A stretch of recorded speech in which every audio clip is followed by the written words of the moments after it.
혼의 세계 거짓 신들의 실체. 마지막 이야기. 내가 만난 마귀의 왕. 거짓 신들의 세계를 경험하고 한참 동안은 아무 일도 일어나지 않았었기에 나는 평범한 학생의 삶을 살고 있었다. 이 일은 거짓 신들의 세계를 경험한 후 한참 후인 1996년 내가 고3 무렵에 있었던 일이다. 그날도 평소와 같이 내 방으로 들어가 침대에 누우려 했는데 왠지 무슨 일이 있을 것 같은 느낌이 들었다. 아니나 다를까 침대에 눕자마자 혼이 몸 밖으로 튕겨져 나갔다. 보통은 이렇게 혼이 몸 밖으로 튕겨져 나가면 내 방 앞 골목에 우두커니 선 상태로 있다가 정신을 차려서 골목 밖으로 나가면 그 앞에 펼쳐진 세상을 탐험하게 되는데 그날은 혼이 몸에서 튕겨져 나간 후 한참이 지나도 멈추지 않고 혼이 무언가에 끌려가고 있는 것 같았다. 그러다가 어떤 알 수 없는 곳에 도달했는데 나는 이날의 경험을 아직도 잊을 수 없다. 이곳은 누가 봐도 천국이었다. 보이는 모든 풍경은 너무나 아름다웠지만 왠지 쓸쓸하고 슬프게 느껴졌다. 그런 쓸쓸한 풍경이 내게는 오히려 아름답게 느껴졌었다. 멀리서 밝은 빛이 비추고 있었고 그 빛은 너무나 밝았기에 눈이 부셔서 잘 볼 수 없어야 정상일 텐데 오히려 또렷이 그 빛 안에 무엇이 있는지 보였다. 그 빛 안에는 보좌가 있었고 보좌에는 이 세계의 왕인 것처럼 보이는 자가 앉아 있었다.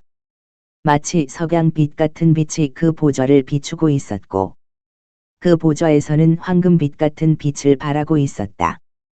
그는 이 혼의 세계의 권세자이며 마귀의 왕이며 공중권세 잡은 자임을 나는 알 수 있었다.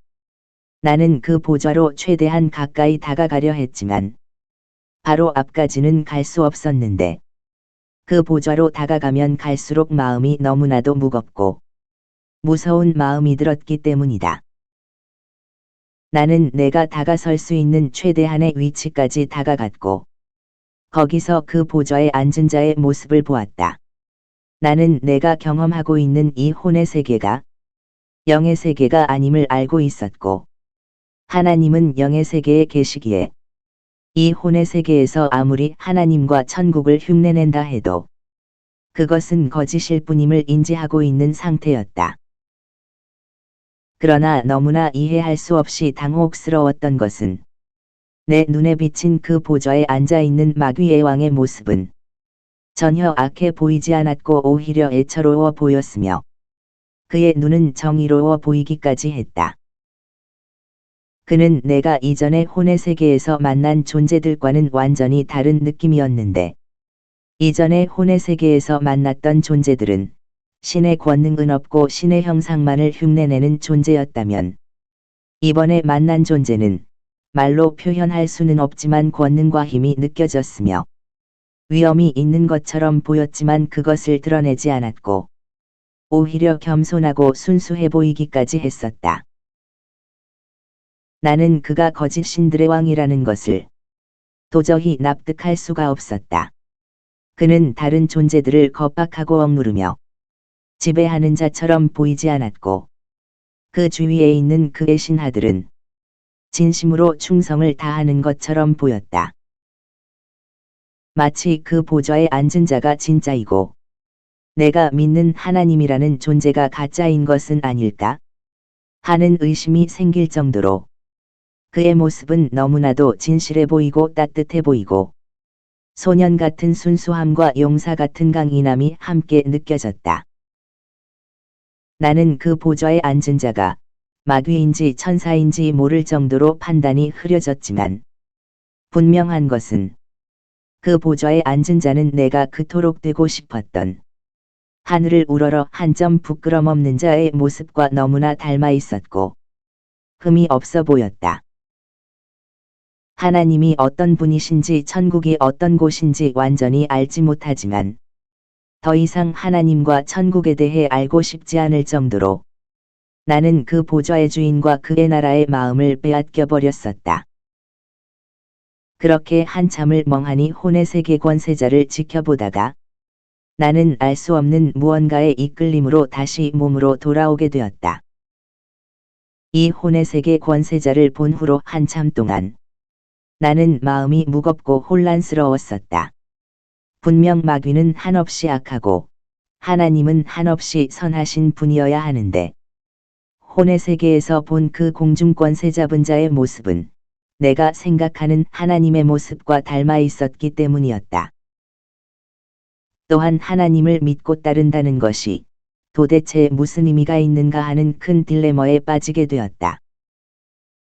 그것은 하나님이 없이도 이 혼의 세계 권세자만으로도 사람들이 선하게 살 수 있고 행복할 수 있을 것 같은데 굳이 하나님이라는 존재에 나를 맞추어서 누군가와는 적이 되고 모든 이들과 화평할 수 있음에도 굳이 진리라는 기준으로 누군가와는 멍해도 함께 매어서는 안 될 만큼 경계해야 하는 그런 것들이 나를 혼란스럽게 했던 것이다. 이 혼의 세계의 보좌에 앉은 신은 한없이 자비롭고 인자해 보였는데 그에 반해 하나님은 구약에서 자신에게 불순종하던 자들에게 얼마나 많은 포악을 행하셨던가? 나는 이러한 복잡한 생각들 때문에 너무나 혼란스러웠다.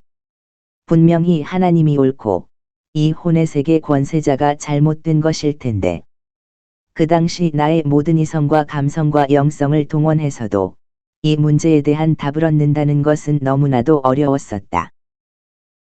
나는 이 혼란함을 간직한 채 현실의 평범한 삶으로 돌아왔다. 이 문제가 해결되지 않은 채 시간은 점점 흘렀고 혼의 세계의 경험들도 점점 잊혀져 갔고 다시 혼의 세계를 경험하는 일은 내게 없었다. 하지만 20대이던 시절 나는 혼의 세계 권세자를 만나고 난 후 생긴 혼란함을 해결하지 못한 까닭에 마음속 깊은 곳에 우울감과 절망이 자리 잡게 되었다. 옳은 길이 무엇인지 안다면 당연히 옳은 길을 선택할 텐데 옳은 길을 가고 싶은 소망은 있으나 그 길이 무엇인지 알 수 없게 되어버린 것이다. 그 전까지 내게 옳다는 것의 의미는 하나님의 뜻에 순종하는 것이었는데 나는 그 끝이 모두 사랑과 평화라고 생각했었던 것 같다. 그러나 사랑과 평화라는 관점에서 본다면 하나님을 따르는 것보다 내가 혼의 세계에서 만났던 그 권세자를 흉내내는 것이 더 낫다는 느낌을 받았기에 나는 이러한 혼란을 겪게 된 것이다. 세월이 흐르고 하나님의 임재와 성령의 세례를 경험한 후 이 혼란의 답을 얻기는 했지만 당시 나는 이 문제로 삶의 의미와 방향성까지 상실할 만큼 큰 혼란에 빠졌었다. 이제 와서 이 일에 대하여 결론을 내린다면 성령으로 거듭나지 않는 사람은 사랑과 평화의 진짜 의미를 알지 못한다. 그래서 세상의 현자라고 일컫는 자들이 사는 날 동안은 사람들의 인정과 존경을 받을지 모르나 마지막 떠나는 순간엔 모든 것이 헛되다고 고백하는 것이고 그들이 인간 수준의 지혜로 하는 모든 말들과 지식들은 그것이 이치상 맞는 말이고 지식인 듯하나 결국은 무지한 말로 참되신 하나님의 이치를 흐리는 것에 불과한 것이다. 세상의 모든 섭리와 이치는 맞는 것이 다 맞는 것이 아니고 틀린 것이 다 틀린 것이 아니라 성령으로 거듭나서 하나님 안에서 모든 것을 다시 볼 수 있을 때에야 세상과 인간 그리고 현실 세계의 참상을 깨달을 수 있는 것이다. 지금까지의 이야기는 내가 혼의 세계를 경험했을 때의 이야기이다. 이야기를 마무리하면서 진정으로 영원한 나라에 이르기를 소망하는 성도들에게 권면하고자 하는 것은 아무리 아름다워 보이는 지식도 정의도 심지어 사랑과 형제의 그 어떤 것도 따르지 말고 오직 자신을 부인하고 그리스도를 따라야 한다는 것이다. 인간 수준의 정의와 사랑이 아니라 그리스도의 십자가를 통해서 하나님 수준의 정의와 사랑을 깨닫는 존재로 우리는 거듭나야 한다. 모든 것이 끝나보면 지금 이 말의 진정한 의미를 알게 되겠지만 지금 이 시대에서 우리가 믿고 따를 수 있는 유일한 희망은 그리스도와 그의 십자가일 뿐임을 반드시 기억할 수 있기를 바란다.